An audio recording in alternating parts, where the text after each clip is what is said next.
Okay, we are going to get started now. Okay, thank you all so much for coming to this webinar to learn more about recycling. We're going to go over some basic recycling do's and don'ts. So hopefully this is a good reminder about how to properly recycle for most of you. Just a quick reminder that this webinar is being recorded and you can find it on the Hopkins website afterwards. The link will be emailed to apartment managers and property owners to share with residents that cannot attend this session today. Let's go in, here we go. All right, so a little about me first before we jump into the material. My name is Pazey Yang, and I graduated from the University of Minnesota Twin Cities with a degree in environmental science, policy, and management. I moved to Hopkins in July, and I'm currently serving as a GreenCorps member, which is a subgroup of AmeriCorps, if you aren't sure what that is. It's an 11-month program coordinated by the Minnesota Pollution Control Agency. So through August, I have been and will continue to work on 3 separate projects to improve environmental resilience through community readiness and outreach, which is my main focus. Improving recycling is one of the main goals that I want to accomplish before my term ends here.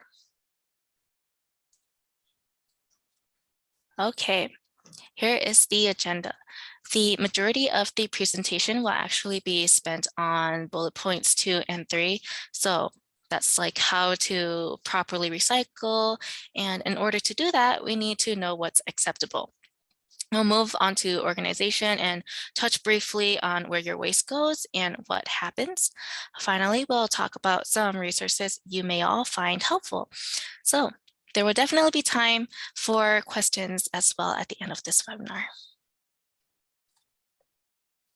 First things first, we do a single sort recycling program. This means that as a resident, you are able to recycle paper, glass, plastic, and aluminum unsorted into one container. So this makes the process way easier than it was back when you had to separate your paper from your glass and plastics and so on. Hopkins was actually one of the first cities to adopt this, but because recycling seems so simple, it's actually a lot more difficult than what we think, which is why we're here to talk about what properly recycling looks like and how complicated it can be. All right, what makes recycling so difficult? Well, we generate a lot of waste and so many different kinds of waste too. And with all sorts of garbage, it's hard to sometimes keep track of how to properly get rid of your trash. Most of the time, we don't know how to properly throw it away, and sometimes we lack the knowledge, and maybe we never learned more about recycling than outside of just elementary school, right? The 3 R's. Or there are just some really questionable items where you aren't sure if it goes into the trash can or like the recycling bin. And honestly, it can get really frustrating, and I still struggle a lot with recycling sometimes when it comes to more questionable things, but we need to keep learning to do what's right. So that's why I really appreciate those of you who are here to learn more about it today. Okay, so recycling for multifamily is a required opportunity. Please make sure you know that you should have the option. Recycling services should be equal to the capacity of garbage services in your buildings. If your building for some reason does not have recycling, please contact the property owner or your apartment manager or landlord. If you aren't comfortable with that, you can also feel free to reach out to our city's solid waste coordinator, Pam. Here's her contact info. I will also have it listed at the end of the presentation. So don't worry about it if you can't catch it right now. All right, I want to touch on some of the whys before diving into solid waste recycling. So these are some of the steps that we should be doing even before recycling. The best way to not deal with storage problems or preventing confusing recycling mishaps is to try your best not to generate waste at all. By reducing and reusing, we can conserve natural resources, reduce waste and pollution, right? Help prevent that. We are actually out of landfill capacity in the metro area. So by recycling, you're doing a lot to help out. This also helps save money, not just because you're saving money from not buying new things, but also it reduces fines. In multifamily buildings, you get fined if there's high contamination rates in your recycling bins. So with a lot of those fines added up, your rent may go up. So to take care of that, you just recycle more. Um, and then on the economic side, it actually creates a lot of local jobs. There's 10,631 reuse businesses and approximately 55,000 employed, and we generate around 5.8 billion in revenue. So it's pretty interesting and it's sustainable. You can also reduce by using reusable containers. So, that's just like Tupperware instead of getting takeout boxes, choosing products with less packaging or buying in bulk. Going to fix-it clinics is also something really cool if any of those events are local and around you. Mm, And then also joining your local Buy Nothing group. So this is really cool. What I have here is a little screenshot of the Buy Nothing Hopkins in Minnetonka group. It's like a private group on Facebook. And if you have a Facebook, you can just click the join group button and you'll get in. You can trade stuff around, things are free. Never know, right? Someone might need something from you, whatever you want to throw away. What if someone needs a part from it? Or they can fix it up themselves, or you might find something that you find handy. So something to think about before just tossing it straight into the trash or dropping it off somewhere. But because it's nearly impossible to live a zero waste life, we have to understand how recycling works, right? So what makes something recyclable? Easy collection. So is it convenient to make or collect? Like, is it easy to differentiate from contamination? And then the next question is it easy to be processed? So can it be identified and sorted efficiently at a recycling facility? And is there an end market for it? Is there a demand for these recyclables, the volume, the value of it? These are all things that make something worth recycling. Ultimately, these traits help gauge if it can be used to make a new product. I'm going to clarify what this little symbol means. Many times we see the recycling symbol on containers, right? It usually has a number inside of it. That doesn't always mean that it's recyclable. In the case of plastics specifically, it's just telling you what kind of plastic it's made out of, which is pretty confusing because most of the time when people see the 3 arrows triangle here, they just toss it into the recycling, and that just ends up contaminating recyclables that can actually be processed if they aren't throwing away the right thing.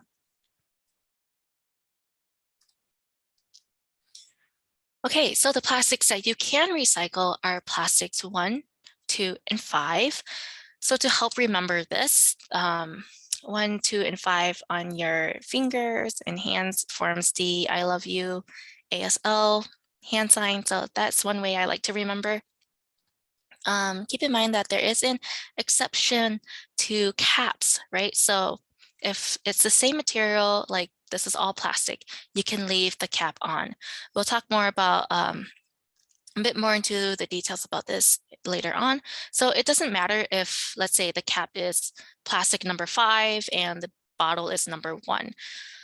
Plastic is shredded and it's put into a water bath at some point in the process, and low density plastic will float and high density plastic will sink, and that's how they split those out. If you've got a metal cap in a glass container or something, or if the cap is just different from the bottom material, then you have to throw the cap away and you can recycle the container. All right, here are just some more plastic examples. So some things I'll say, like ketchup and salad dressing bottles are good to go, dishwashing liquid bottles, detergent jugs, shampoo, soap, lotion bottles, yogurt, pudding, fruit cups, these produce containers, these little deli takeout containers are all recyclable.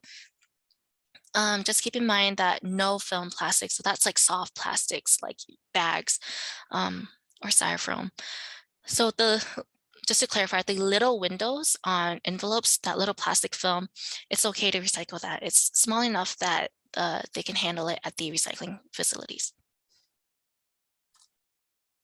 Okay, some basics that many of you should already be familiar with. PP items, most of them are always acceptable. As you can see, mail, office papers, school papers, magazines, and catalogs, newspaper inserts, phone books, those are all good to go. With boxes, cardboard, right? 2 by 2 feet or smaller, so you can rip it up into that size if you've got a big chunk or something. Cereal and cracker boxes, shoe boxes, toothpaste, medication boxes. Those are all acceptable. Okay, metals. Right here we have these tinfoil trays and this tinfoil sheet here.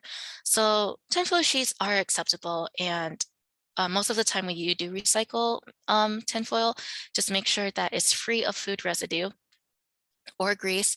But once they're cleaned out, you can recycle them. Just make sure that when you are recycling these tinfoil sheets, that when you crumple it into a ball, it's the size of your fist or as big as a baseball. Same thing goes with food and beverage cans, aluminum cans. These are all acceptable in the Curbside program. Okay, simple stuff like milk cartons, juice boxes, soup, broth, and wine cartons are all recyclable. Glass, different kind of glasses are acceptable here. So brown and green and clear glasses, all glass food jars and beverage bottles. Those are all good, just not things like glass drinking cups or like glass dishware or like window pieces. Please don't recycle those. Okay, unacceptable items. Let's start with the plastic utensils here. So we don't want to recycle these because they're small and they don't recycle well when they're brought into the facility. They just create a mess. And also there isn't really a market for these anyways after they're done being used. So just don't buy them in the first place and just stick to reusable utensils or use them as try to minimize the use of these as much as you can. We're going to move on to this frozen food boxes down here. So this is a tricky one because, you know, they look recyclable and, you know, they're made out of cardboard, but frozen food boxes actually aren't recyclable. You can usually tell because they'll have like a shinier, waxier coating to them to help protect the foods inside from freezer burn. And usually these examples don't show, but it will tell you there's a look for the recycling symbol when you're done and you want to throw it out. It does tell you how to properly get rid of them. But the reason why they're not recyclable is because they're made of a hybrid of wet strength paper, board kind of stuff, and plastic, and that's not recyclable. So put it in the trash when you're done using it. This one is PVC, stretchy plastic, flexible plastic, not recyclable. These packing peanuts as styrofoam, those are also not acceptable. And these are sharps, so needles and stuff. No sharps at all is acceptable in recycling. To dispose properly of needles and sharps, you have to put them into a hard plastic container with a tight sealing lid and throw that into the trash. And you should always label it as sharps, do not recycle, or something similar. You can also take these to a drop-off site, but just keep in mind that you should never throw sharps into the recycling. It is a biohazard and very dangerous. Um, Toasters, blenders, microwaves, things like that should never go into the recycling bin as well. Garden hoses, these, for some reason, when I toured a MRF, we just saw a bunch of these like at a corner because they just got caught in machinery. It's not recyclable at all. So please do not toss these into your recycling bin. They'll just contaminate all the good things that are there and get caught in machinery.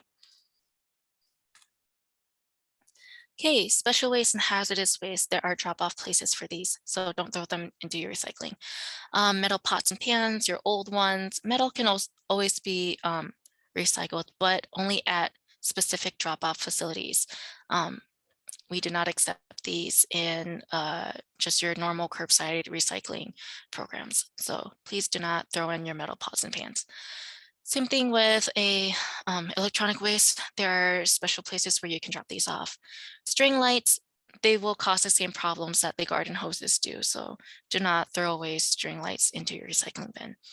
And of course, never ever throw away plastics into your recycling bin as well. Okay, unacceptable plastics. So number 3, PVC or vinyl.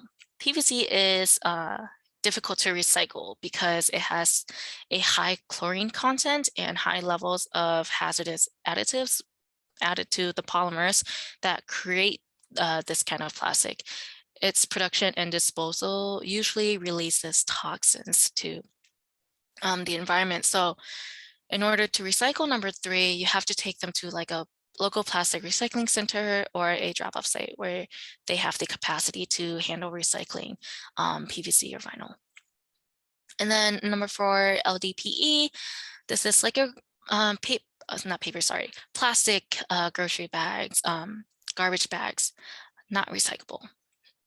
Number 6, styrofoam. So like those packing peanuts you saw earlier, the styrofoam takeout box, don't throw those into the recycling. They are not acceptable. Number 7 is your infamous other category. This is just the random plastics that don't really belong anywhere. So examples would be like these CDs, plastic eyeglasses, sports bottles, baby bottles, hangers. Yeah, they don't really belong anywhere. So that also means they don't belong in the recycling. So throw them in the landfill. Okay, why don't we recycle all plastics? So there was this recycling crash of 2018, right? Caused by high contamination rates. It's really hard to process highly contaminated recycling goods, and China was our biggest buyer. But because our recyclables were so dirty and contaminated, China enacted their green fence policy in 2013. So what that did was limited the amount of recycling it accepted from the US. If we didn't clean up our recycling habits, they would have to cease all imports of recycled goods from the US. And in 2018, they did that with the National Sword Policy. So there's not much of a market, right? Especially for, well, I mean, there is here domestically, but internationally, we've kind of lost it with that China not wanting to accept our recycling goods anymore. There isn't really a market for plastics numbers 3 through 7, with the exemption of 5. These plastics are infrequent and they're not consistent, since it's actually just cheaper and easier for markets to begin with new plastic than to gather enough of these types of plastics. So they need the right color or without additives or no ink and so on. And it takes a lot of effort and it's expensive to get recycled plastics 3 through 7 without exception of 5. So instead of using recycled plastic, They just create new plastic instead. Okay, what about this, right? It has the recycling symbol here. Amazon bags are kind of tricky if you don't know much about recycling, or if you're not updated on uh, the stuff that's going on in the recycling world. They have this symbol, so people tend to just toss it in the recycling bin. And this was an issue I saw a lot in college, actually, in the dorms and in apartment buildings. People just threw these into the recycling bin. You have to actually read what the symbol is saying. So on this Amazon package, you can't see it, but they usually tell you where to take bags, or how to access a directory that can take these types of packaging or plastics. And then here we have this black plastic Tupperware container takeout thing. And so this is actually not recyclable. And you're thinking, why not? Because if you look, it says number 5, right? And 5s are supposed to be acceptable. But the reason why we don't accept black plastics is because the optical cameras at the facilities cannot sort them out because they do not reflect light. So it's hard for them to see these kind of plastics. So it just goes into the landfill anyway. And also because it's so dark, you can't dye it into a new color. So it has little value in the market. Okay, because items can get so confusing, much of the time people tend to do what we call wish cycling. So what's wish cycling? It's the act of recycling other stuff that you hope will be accepted by your local program. So it's stuff you're not sure about, but trust someone else will sort it out if it can't be recycled. I see this a lot. People will throw in the wrong plastics. They'll throw in soggy cardboard or dirty food, crusted containers, hoping that the facilities will just figure out what to do with it, right? This doesn't help anyone or anything. It just reduces efficiency, and recycling facilities are short-staffed at the moment already. So no one has time to sort out your recycling. So we always say, when in doubt, throw it out. If you don't throw it out and it ends up contaminating recyclables, you're going to create issues for recyclers. So some of the difficulties at facilities that you're going to see, a lot of it stems from plastic bags. Um, I see a lot of this when people put all their cans, like when they collect their recyclables, into a plastic bag, right? And they throw the entire bag into their recycling bin, hoping that someone's going to sort it out for them once it gets to the facility. This won't work because the plastic bags just get caught up in machinery, right? And then those different recyclables are just going to end up contaminating everything else. So it must always be loose. Just avoid plastic bags no matter what. Once they get caught in the machinery, they have to be manually removed several times a day. This reduces the efficiency. It causes equipment damage, and it's actually really dangerous for staff to have to go in and repeatedly cut these out in the middle of like these giant machinery. So do not throw in plastic bags. Okay, here are some things to keep in mind. Don't recycle shredded paper. And I'm not saying don't shred your paper. If you have like sensitive information, like, I don't know, your social security or something, you can still shred your paper, just don't recycle it. The reason why is because shredded paper doesn't recycle well. Some people put their shredded paper into a paper bag and recycle it, but then once that gets to the facility, the shredded bag will tear open somewhere along the process, and it'll just be like confetti everywhere from the conveyor belts, and it'll just contaminate other piles. It'll end up in the aluminums, end up in the glass, and so we don't recycle shredded paper.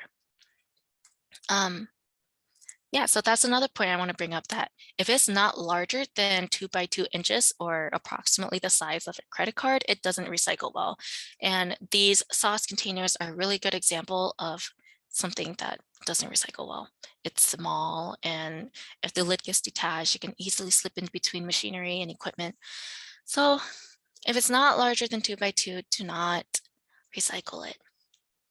This, I know it's difficult because crushing aluminum cans helps reduce waste, but we actually don't want to crush our aluminum cans because that makes it really difficult to get sorted at the facilities because they go through, the magnet processes, the eddy currents.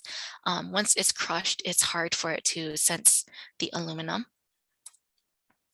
Okay, so I talked about this a little bit earlier. If caps are a different material than the bottle, just please throw the caps away. In this case, this is a metal cap on a glass bottle. So the reason why we throw it away is because they're small, like I mentioned. If they're tinier than 2 by 2 inches, they don't recycle well, so just toss it in the trash. Caps with metal springs or pump mechanisms with a glass ball in there and these screws, just throw these away because they're different materials. They don't recycle well, and most recycling facilities do not have the capacity to recycle something this tedious. So either don't buy it in the first place and buy like the squeezable soaps or whatever, but most of the time these cannot be recycled. All right, so general rule of thumb is just rinse off food residue. That really helps out. And then again, if you're not sure, if you're in doubt, just throw it out, okay? So take it to the trash and don't risk contaminating. All right, so let's move on to some storage ideas in our multifamily buildings. Recycling storage, separate recyclables from your trash. This is like a number one thing, easy peasy thing you can do. Make sure you just have different bins and preferably have them labeled so you don't get confused. Um, when I used to live in an apartment for 2 years in college, I had a labeled bin under my kitchen sink. So that was really helpful for me because my kitchen was so small. So it was nice to just stick it under my sink. If I ran out of room, I would throw out my recyclables into a plastic bag and I slide it into my shoe closet and just take it out at the end of the week. But there are just so many different things you can do here. So as you can see, there's this drawer. It doesn't have to look this fancy. It can just be an orange drawer. You can just line it with like newspaper or whatever too, and throw your aluminum or your, cleaner recyclables inside. Um, Closets and pantries, really, really um, nice to have just because, doorknobs and hooks.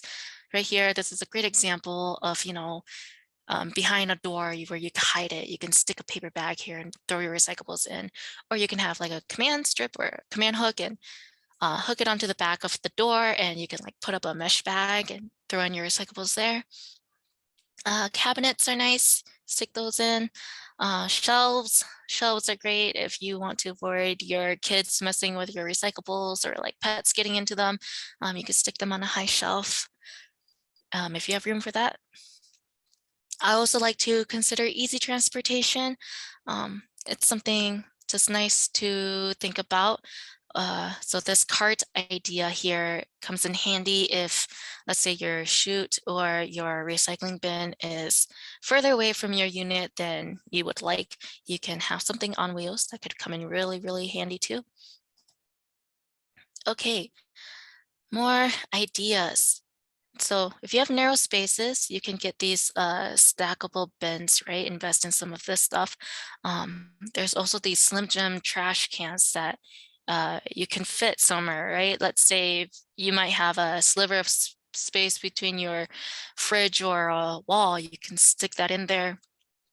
Or let's say a space between washing units. You can also slide some of these containers inside there as well. You can also use a reusable recycling bag if you have one, or paper bags since they're really easy to fit into tight spaces. Just remember that when using paper bags, empty it first because it must be loose. So empty all your recycling first and then throw in the paper bag into that recycling bin or cart.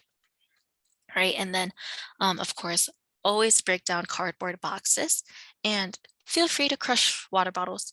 Unlike aluminum, it won't have any issues at the recycling facilities. So to save space, make sure you're breaking down those boxes and squeezing those water bottles. All right, where are they going? They go to these things called material recovery facilities. For short, we just call them MRFs, and I will refer to them as MRFs. Um, Hopkins, we usually take ours to the Republic Services MRF located here in Minneapolis. So that's where they're gonna end up. And really what happens there is this complicated process. And I won't explain every single thing here since I'm not an expert at what happens in these facilities, but for the most part, most MRFs follow this a similar process. I'm just going to point out some stuff that I mentioned earlier. So as you can see here, these optical cameras, right, that will sort plastics, they cannot see black plastic. So that's what I mean. Black plastic absorbs light and they can't see it, they can't detect it. So during that process, the black plastic is just going to get tossed into the landfill. Here is some of the eddy currents and the magnets that would deal with your aluminum cans. That's why we don't crush them. You can also see that they have staff or people here, right? Manually sorting stuff. And things go by pretty quickly in these conveyor belts. And that's why to make, everything easier, we just want to make sure that our recyclables are not contaminated and we're throwing it in to make it easier for the recycling process, facility, and for staff. Okay, let's see, what else was I going to bring up? Um, if you if you want more details about how MRFs work, there are really cool videos that are incredibly helpful at explaining the process. And you can always email me or contact me. I will list my contact info at the end, but I can always send great recommendation videos of some of these facilities. And if you're interested, but for the most part, they're a pretty short YouTube or Google search away if you want to find out more details. Okay, end markets. So it's made into new material. So cardboard boxes will turn into new paper items and stuff like that. When things are done, when they're done being processed at the facility, they get put in these cubes, kind of like hay bales, right? And this one you see here is a plastic one. So these will get turned into new plastic items or like plastic park benches and things like that. Glass, of course, melted, it's turned into new glass. Okay, resources. Jumping into the resources here, of course, better recycling starts with knowing what's accessible to you already, right? If you want to learn more about it. So in this case, the Hopkins website provides good basics on what can be recycled, and it also has additional links to where you may take items. So this is always a good starting point if you have any questions. This can also be found on the Hopkins website, or you can just search in Hennepin Green Disposal Guide. It's a really cool page. You can get answers about common items, right? Your appliances, batteries, carpet, electronics, light bulbs, things you may have questions about. Just check out the site and you could find your answers here. There's a specific item you want to find. There's this really cool find items feature. You can check this out and have a handy tool right at your fingertips if you are questioning any of your items you want to throw away. Okay, Hennepin County site is also like, it's just super wonderful with tips where people can order labels and magnets, I think, for free. Yeah, so order free recycling resources. So just great tips for multifamily buildings. All right, it'll show you how to recycle in your rental home. Tips for residents, right? If you need more answers outside of this webinar, and it shows you how to set up collection best practices. It's a really handy site, so check it out. Okay, this is another cool drop-off site. This is the Washington County Environmental Center. And I know it's pretty far from Hopkins. It's located in Woodbury, Minnesota, but it's just super cool. You can recycle and bring things like your hazardous waste and electronics, batteries, recyclables right here at this little sidebar. It'll show you. And if you have questions about anything, you can always call them. It gives you their hours that they're open. Obviously, these screenshots don't show everything, so please take the time to check out these websites. they also have this drop-off procedure, right? Which you can do, stay in your vehicle, place your items in the drop-off in the trunk. Items accepted, other services that they provide. They also link you to other helpful resources. So if you have time, you can always access this site. Okay, and then helpful resources, again with this drop-off directory here. This will help you with plastic bags, films, and wraps at these participating locations. You can just enter in your address or zip code and find a drop-off location. Um, yeah, it shows you how to recover these, right? They have to be clean and dry before you turn them in. Um, yeah, I think you have to turn in clean wraps. Um, a good way to identify if a plastic is recyclable is if it's stretchy. So like grocery bags and stuff, if they're stretchy, they're acceptable at drop-off sites. I also think this bag and filmrecycling.org is what's listed on Amazon packages, but I'm not sure. But yeah, by the symbol, they usually have a little link that you can go to try to find a drop-off location. Okay, finally, this is, I think, our last slide for resources. This is the guide to dropping off recycling and household hazardous waste for the Hennepin County drop-off site, which is another great place you can bring your stuff to. This PDF is actually 12 pages. I just screenshotted for here to just give you an example of how it looks like. So shows things that aren't accepted, what it expects from residents and businesses. You want to take in appliances or other things, it shows you if there's a fee or not, or if things are free. That's what it's really helpful for. It also gives you a little map of the locations. So that is something really neat as well. If you're kind of overwhelmed, don't worry. I am going to send all of these links and resources out in an email to apartment managers and owners to forward them. If you would like these resources, regardless if you're living in a multifamily building or not, just shoot me an email and I can send you links to everything. I just listed here. My contact information will be, well, it's going to pop up pretty soon here. Okay, so we are now moving on to questions. But before that, I just want to leave my contact information here. So my email, phone number, I'm also listing Pam's contact information if you guys have questions for her. And please, I encourage you all to take the solid waste survey. This is a QR link to it. Taking this will really help us see what we need to work on when it comes to recycling outreach and education here in Hopkins. So we want to see what would make these sessions better and how they can be more accessible to people in the future. So with that, I will try my best to answer questions if there are any questions.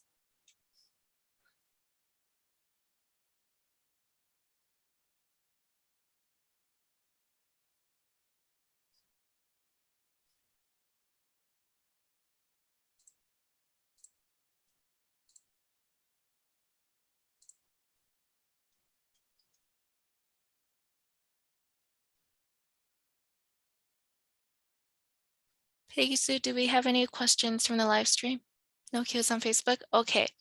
Um, I'm just gonna wait another minute or so here to give time for people to type if they do think of a question. If not, then we can end this early. So I'm just gonna wait a minute here. And if you do think of questions, please feel free to contact me or Pam. We're always available.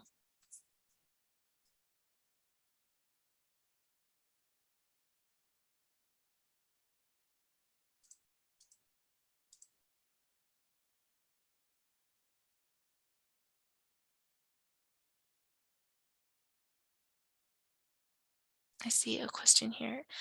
Is it possible for the City of Hopkins to coordinate with small businesses to avoid using black plastics? Um, I I'm not too sure about that. Pegasus, if you have an answer. Yeah, it's a super great question. I think there's a lot of conversations in a lot of communities about Black plastics or styrofoams. That's something, if you're really interested in, having that be an ordinance or offering, incentives or encouraging that with removing those Black plastics, we really encourage you to reach out to your city council members. It's something that, as we gather info on this, if you can take Pazey's survey and indicate that that's something you really like, the council or the city to consider, that's going to be the best way to elevate that type of issue. Thanks, Pegasus.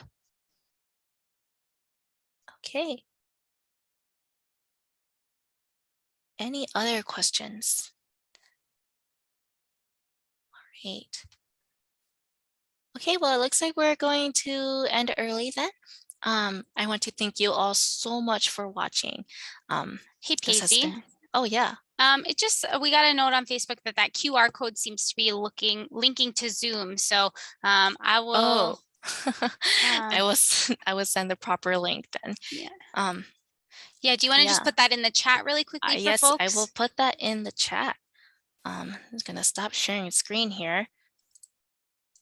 I'll put that in the chat for y'all. Just give me a second to get my life in order.